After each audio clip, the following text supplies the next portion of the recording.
কেউ কারো রিজিকে ভাগ বসায় না, কেউ না।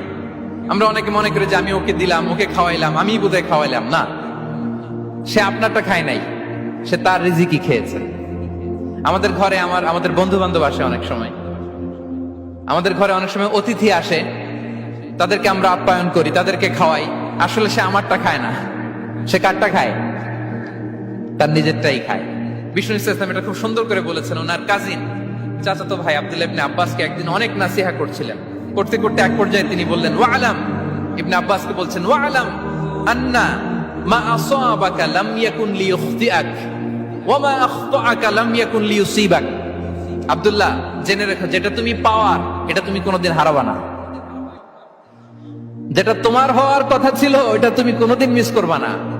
আর যেটা তুমি পাওয়ার কথা না, গোটা বিশ্বের সব শক্তিকে হাতের মুঠোয় আনলেও সেটার দেখা তুমি পাবে না, পাবে না। ওয়ালাম আন্নামা আসাবাকা লাম ইয়াকুন লিইখতিআক ওয়া মা আখতাআকা লাম ইয়াকুন লিইউসিবাক রুফিআতিল আকলাম ওয়া জাফফাতিস সুহুফ। আব্দুল্লাহ, রিজিক নিয়ে চিন্তিত হয়ো না, রিজিক নিয়ে পেরেশান হয়ো না।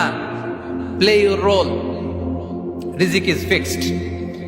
যেটা তুমি পাওয়ার তুমিই পাবা, যেটা তুমি পাওয়ার কথা না চেষ্টা করেও সেটা তোমার কাছে আসবে না।